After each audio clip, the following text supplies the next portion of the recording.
In this Gimp workshop we will see how we can blur the background in an image and how to use the quick mask. If you want to follow along, you can find the download link for the image in the description. Go to File, Open, and open the image. Right click in the photo, go to Layer and hit Duplicate Layer. Hide the bottom layer by clicking the little eye button. Now we right click on the top layer and hit Add Alpha Channel. Then we go to the left bottom corner of the image and here we toggle the quick mask on by hitting the little square button. Then we right click on the quick mask button and we hit Configure Color and Opacity. Here we can bring up the color palette and change the color of the mask. This can be done while we are working on the image. When we come to the point that we erase the pink clothing and the flower, we can change the mask color to blue so things are much better visible. And when this is erased, we can change it back to red and continue erasing. For now, we keep red as our color. Close the palette without making any changes. We will decrease the opacity of the mask to 40. Click OK. When we close and reopen Gimp, the quick mask settings will automatically be set back to default. In the toolbox, we activate the eraser tool and we leave the default settings as they are. Now we zoom in by pressing the Ctrl key and simultaneously turning the mouse wheel. Then we can start erasing. Make sure to stay a little bit inside the area of the subject. It's best to erase in little strokes, so when we make a mistake, we can use Ctrl Z to easily undo one or more previous steps. When we press the spacebar and simultaneously move the mouse without clicking, the eraser tool changes into the move tool and we can move the image. Then we let go of the spacebar and have the eraser tool again. Of course, we can also move the image by moving the scroll bars.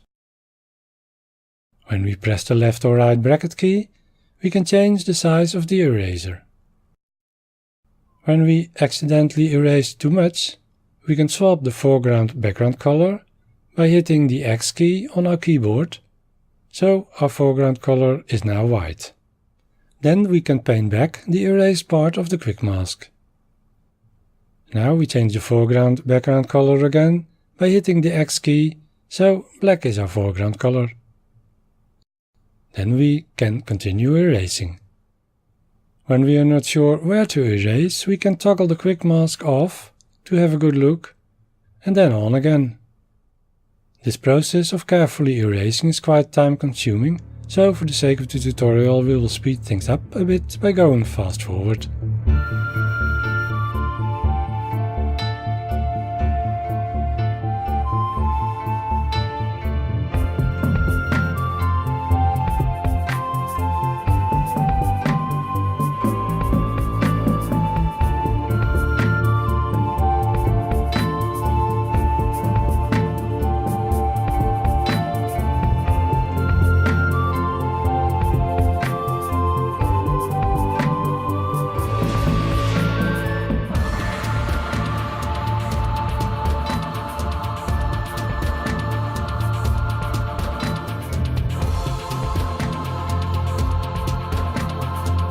When we have erased the outline, we can make our brush bigger and we can also change it to hardness 100 to erase the parts inside the outline.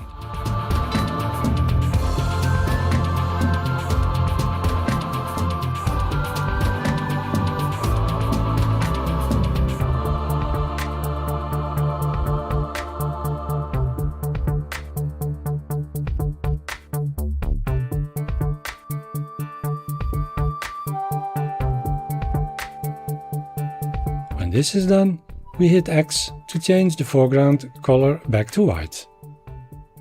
Choose brush hardness 75 again and make it size 10.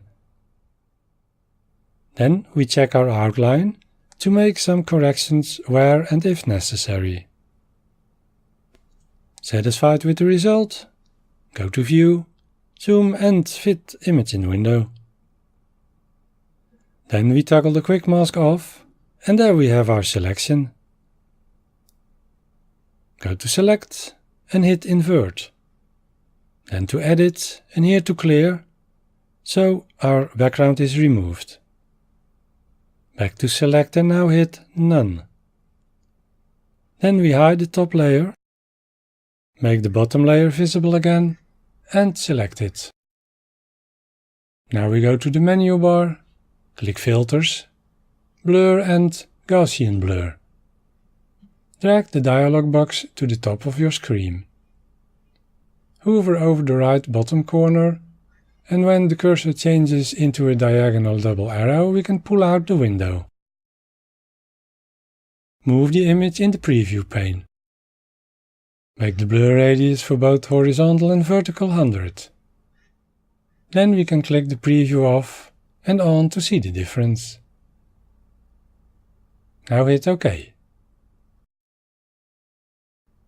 Select the top layer and make it visible.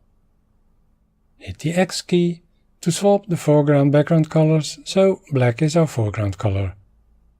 Make the color palette visible by clicking on the foreground background colors. Fill in the HTML notation F, F, E, 8, 4 and F again. Hit Enter to show the current color and then hit OK. Now select the paintbrush. Make the opacity about 50 and choose brush hardness 0.25. We make the size about 600. Then we will make a yellow light glow in the top left corner as shown in the video. Now hit X to swap the foreground background colors again, so white is our foreground color, and then we make in the yellow a little white glow. Hit the New Layer button at the bottom of the Layers panel. Choose white as the fill type and hit OK. Click the green, downwards pointing arrow to lower this layer one place in the layer stack.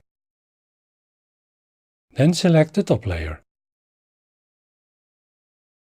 Now we activate the Fuzzy Select tool and select the white of the image. Then go to Select and hit Invert. Change the foreground background colors again by pressing the X key, so yellow is our foreground color. Select the paintbrush. Make the opacity 10 and change the size to 300. Zoom in a bit to the face, and then we make a bit of a yellow glow on the face and on the arm of the girl, as shown in the video. Make sure not to overdo this, but just click a few times. Go to View, Zoom and Fit Image in Window.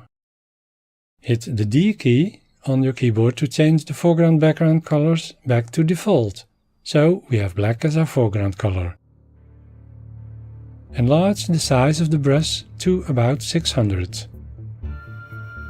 Then we make the back of the girl a bit darker by clicking several times. Here too we must not overdo this.